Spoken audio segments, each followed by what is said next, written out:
Many people dream of a big family, hoping to have a whole brood of kids running through the house, their voices echoing gleefully down the hallways. However, this fantasy does not always turn out to be as perfect as it may first seem. Barbara Lane and her sisters know firsthand what it's like for this dream to crumble. Barbara grew up with 10 sisters for the first 3 years of her life. Tragically, her family fell apart when she was still a toddler after her mother kicked their father out of the house.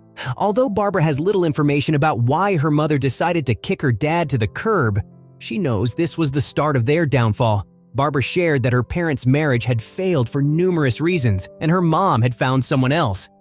After their father left, Barbara's mother decided to run away with her new boyfriend, but the children had no place in the new plan.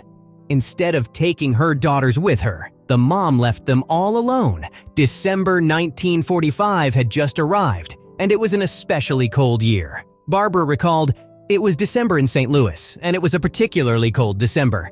She turned off the heat and sold all the furniture, and just left us." Barbara and her sisters, some older and some younger, were left to fend for themselves.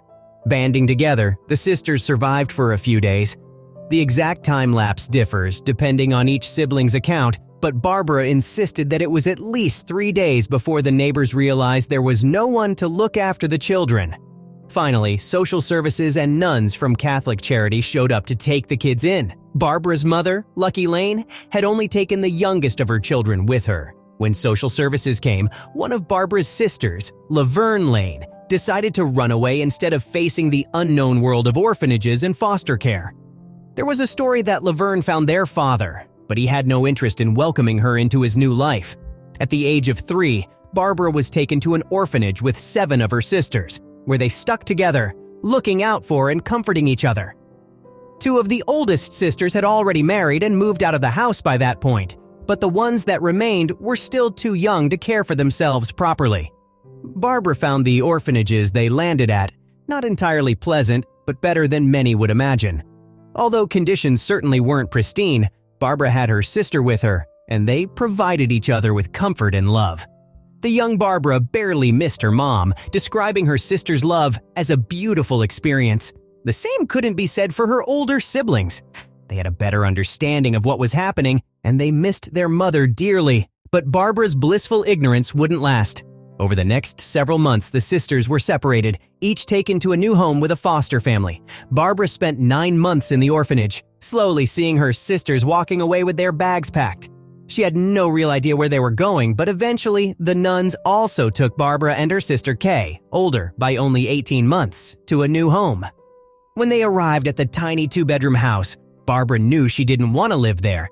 Whether they wanted to or not, the nuns left them with their new foster parents, and the 2 siblings spent much of their youth there. Barbara described her foster father as a mafia grunt and referred to the home as the hellhole. Over the next few years, she would try her best to contact her other sisters, to no avail. Life with their foster family was terrible, but Barbara and Kay stuck together. They were only allowed to leave the house for school and to go to the grocery store, and they had no friends to speak to. Barbara also recalled how abusive her foster father was, adding that she found it hard to believe her foster mother was unaware.